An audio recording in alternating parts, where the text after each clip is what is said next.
All right, we're back with another special edition for you. Our special guest is a world renowned musician, writer, and so much more. He's traveled the world. Go check out our segment on Panama from the group ALBROOK. It ALBROOK is Station. Yep. ALBROOK Station. It is. Yep. Brooke Lewis. Brooke, Burke. welcome. It's Burke. Burke. Yeah. There you go. I get called Brooke all the time. I get called Burke. Mark. I'm used to it, but I'm like, hey, we'll just, yeah, it's Burke. Burke Lewis. Hey, as long as they're calling you, man, that's all that matters. That is. That But is. yeah, Albrook Station, like I say, I lived and not to go back into it, but I lived on the Fort Amador station right there, the last point of the Pacific side of the Panama Canal. Um, just incredible stuff. So you guys met, you and your partner met down there at Albrook in Panama, Yep. and tell us the history from there. So, yeah, he was doing, we're out there for a couple years doing humanitarian aid. There's a bunch of groups and all that stuff. And so we met at a bus station and just in passing, like we didn't work together at that time. We just saw each other. Oh, hey, what's up? Hey.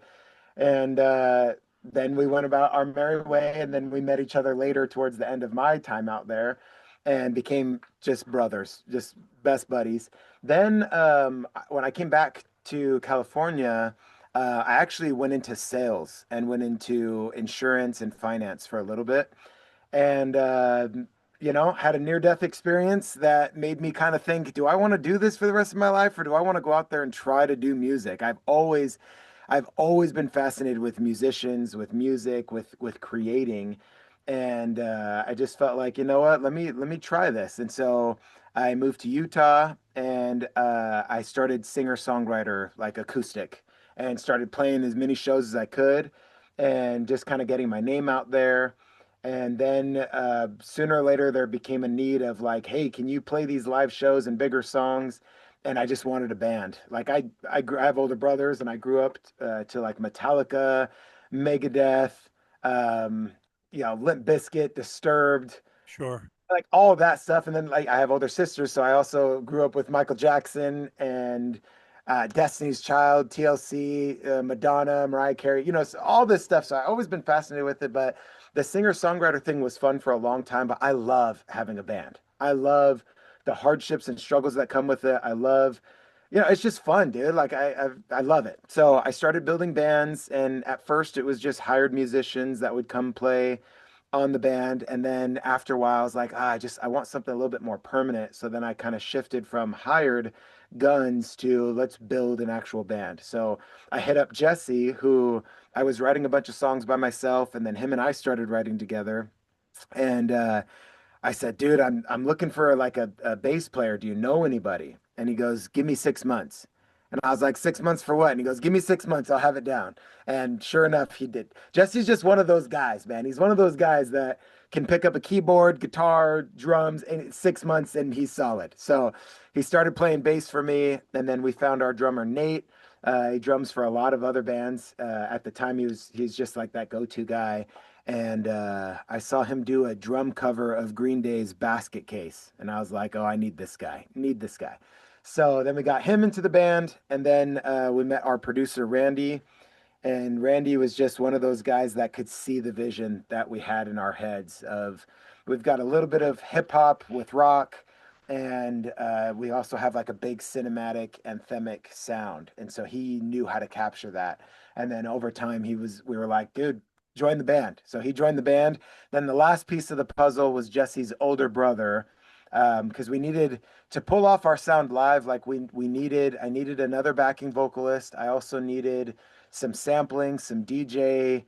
I like we don't rely on backing tracks, but they definitely enhance stuff. I mean, we when we recorded our album, we went to East West, and we had a 30-piece orchestra playing. East West Studios in Hollywood. Sir, yeah.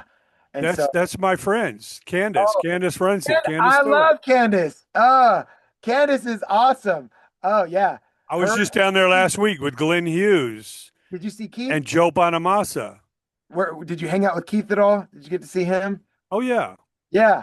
those are, man, we had such a good time out there I with used to have offices. When you walk in the lobby, you go yeah, up the stairs right to the left. That used to be my office back in yeah. the late 80s into the early 90s. So we were in Studio 2, Big Room 2, Okay. and we had Danny Escobar and Kevin McCombs engineering, and those guys were freaking beasts, man. I love those guys. But yeah, we had like a 30-piece orchestra, a lot of players that are in the LA Philharmonic. We had one guy that was in a New York Philharmonic. But dude, it was just like so we have it was big sound, dude. And I know we could have just done that did digital and did MIDI, but it's a dream of mine. I'm like, I want to hear my songs and my music with an orchestra. And so we did. And so anyway, it's stuff like that in our shows that I'm like, I don't want to just not have that included. So we needed an auxiliary guy, and that is the whole full picture. And I sing, but as the lead singer, but I also play guitar when the songs call for it, just so we have that big sound. So Oh, that's beautiful. yeah, Well, it's you know the history of East West. Every day I would come down those stairs to come out of that building.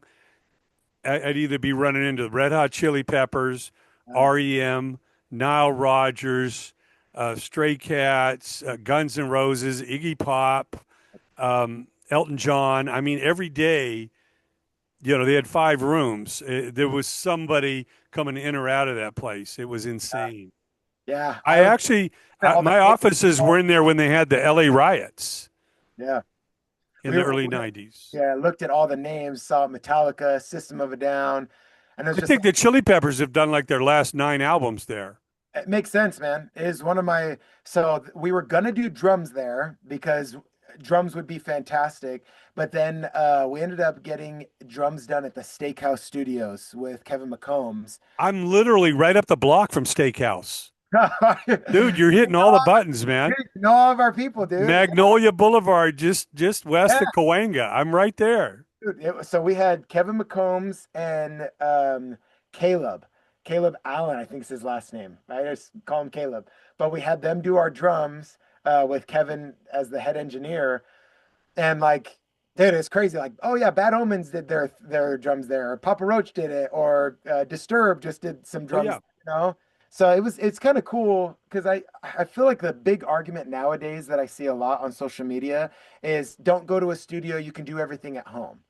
And I'm like, well, yeah, I know you can, and I understand because one, it's not cheap, like at all. And Oh no. we worked our butts out. We didn't have anything handed to us. I didn't grow up with rich parents. In Right. fact, my mom struggled with substance abuse, and I was in 14 different cities before high school, moving around, getting into apartments different. So I didn't grow up with money. None of us did. None of us, just had millions of dollars, but I worked my butt off and luckily had some good people that saw some value in this. And so we wanted the studio because I wanted my debut album to be large and larger than life. And I wanted people to hear these songs and be like, wow, that was freaking fantastic. Like the sound of it was fantastic. So we made sure we took care of the sound, gave it the attention it needed. That's amazing. Yeah, no, there's an authenticity about these studios and about live strings or live anything that yeah, you can fake it.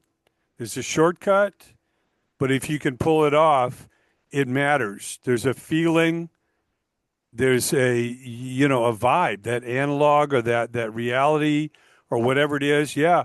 digital allows you, even if you make it an analog and then switch it to digital, there's so much you can do with it. Obviously, back in analog editing, they literally had to take razor blades and cut the 2-inch tape and tape pieces together. I mean, Well, I also obviously, don't want to say on the same token that I'm not against the other side as well. Because no, there's a combination. yeah, there's a lot of tools I nowadays. call it a hybrid. Yes, a hybrid. There's a lot of tools that helped make our money, um, basically made our money work for us better.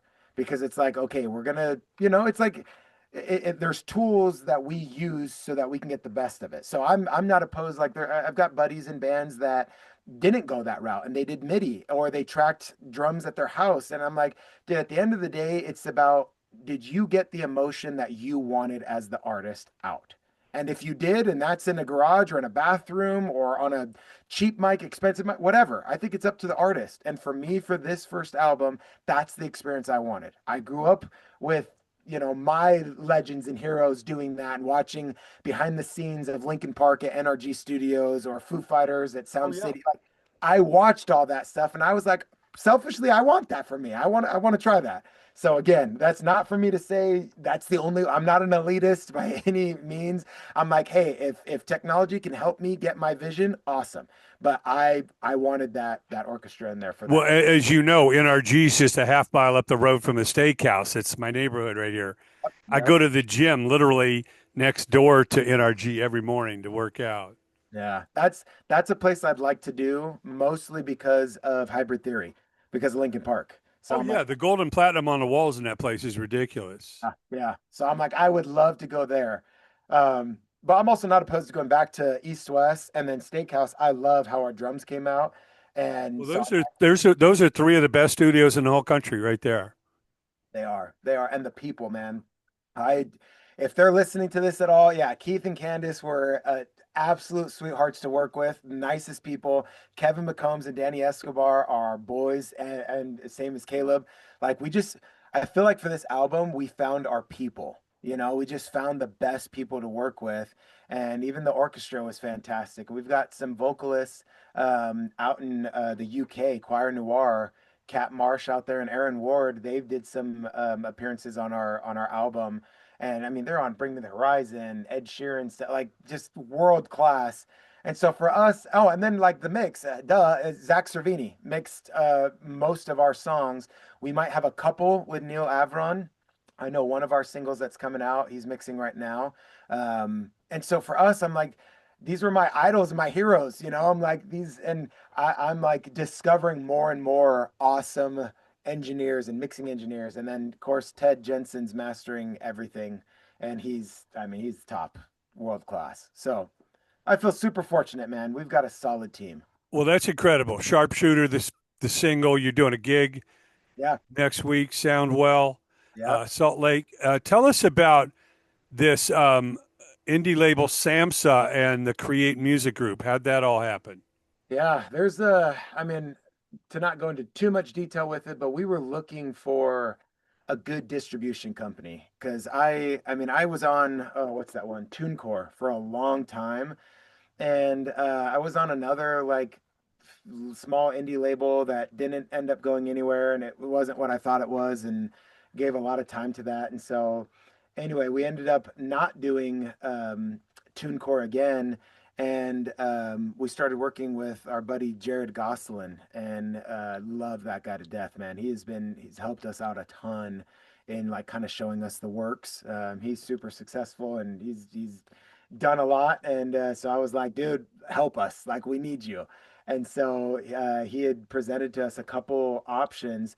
And again, without going into too much detail of things I'm not supposed to talk about or don't want to talk about, we found Create Music, and just, I love the team, man. I absolutely am a huge advocate of being with the right distribution company. Like, I actually feel like they care about us. I mean, we're in meetings, we talk to them where people actually care about what we're doing. Chris is a pleasure to work with. Like, absolutely just cares about us, our music, engages with us. And the other thing is they celebrate wins with us. That's a big deal to me. Like, that's a big deal to me because TuneCore, like if we had 1,000 streams in a day, TuneCore doesn't care. They get you a generated message. Whereas with us, like our lyric video for Sharpshooter got 200,000 streams again for a brand new band. We've only been out since May 2nd. I think that was the date, May 2nd. And it's like Sharpshooter got 200,000 streams on YouTube. That was a huge win for us, or watching our monthly subscribers go up and on Spotify, like stuff like that. I feel like our distribution and indie label have our backs where they celebrate the win of what we're doing. So to me, it's important. And again, I have some good buddies that are against distribution companies and they want to do it themselves. I'm like, hey, if you have a solid team and I don't have a distribution network, I'm not familiar with it. I think one thing I wanted to do was hire people that knew better. People that, I could sit there and try to waste my time figuring it out, but it's like my time would be better served practicing my craft, writing my songs, becoming the best singer and performer I can be, and letting other people who are smarter take over in that.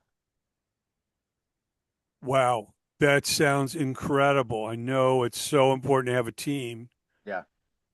What you want to do is surround yourself with people that do what you don't do, but are as passionate and as skilled as you are in your field in Yeah. theirs. There's a newer friend that's coming to the group, JB, and call him Fetz. He's a cool dude. I mean, I've only known him for like a couple weeks now, but love the energy. And I'm gonna steal his quote because people ask him like, "Hey, JB, what do you do?" And he goes, as little as possible." And I love that quote, man. I love it because I'm like, that's when I was starting this band years ago. Because again, I started as a solo project and then it became a trio and then a full band, but it was like the burden was all on me. And that's, I think every lead singer or frontman or whoever's the driving core of it feels that way, feels like I'm doing everything from like getting the band to making sure we have all the equipment to making sure the songs are good. Like you just do so much that it's easy to get bitter, easy to get almost like become a tyrant, also become like everything a perfectionist. And now I feel like because I have trusted people, I can kind of do as little as possible. Which, and we're still building. Like I know there's still plenty, I'm still doing plenty, but I'm like eventually we'll have people that can that are better than me at certain things and they take over. And so then I can truly say, "Oh, I just write songs and I sing." That's it. Because I don't have to do anything. I don't have to be a business guy. I don't have to do like I can be an artist. And I think ultimately that's the goal of having a solid team. Yeah, you want to be freed up to excel at what you do. You want to be knowledgeable about all the areas, but you don't have to do them Yeah. if you've got the team in place. Yeah. I like That's to what's dabble key. in all that stuff. I love knowing about backing tracks and how the in-ear monitors are set up and how Ableton is run. Like I love stuff like that. And it also is helpful that if something goes wrong, I have a little bit of understanding, like a rudimentary understanding, so I can help out in a little area. So I try to learn as much as I can. I do enjoy it, but again, I love dedicating time to my craft. Wow. Well, it is so exciting to see what you're doing. Albrook Station has a special place in my heart, knowing the Panamanian roots Yeah, of this. And my new Panama buddy right here is Burke Lewis. got it. And it is unbelievable to share this with you. I look forward to our next chat and Yeah. supporting what you're doing. We'll tell some more Panama stories Okay. as we go, and I'm I'll share some pictures. all I have right. a picture of me standing under that bridge, the bridge that connects the two sides of the canal, the Wow. south side and the north side. And wow, what memories. Yeah. I always say that I was actually 17 when I graduated. My birthday's in September, so it wasn't until the next school year in college that I turned 18. And I always say that when I left Panama, I left a part of me. In other words, I closed a chapter, and there's a part of me that will be 17 for life Yeah. because Yeah. I still have those stories, that passion. And if you love the music you grew up with and you stay young, you don't cut your hair and put on a tie and sell out to the man, you can stay young at heart. So I'm 17 for life I love because of Panama. it. I love And it. Burke, it's a real pleasure Pleasure. to meet you, Thanks for man. the chat, man. I appreciate it a lot. Thank you, man. Till we talk again, please keep rocking forever. Will do, man. Take care.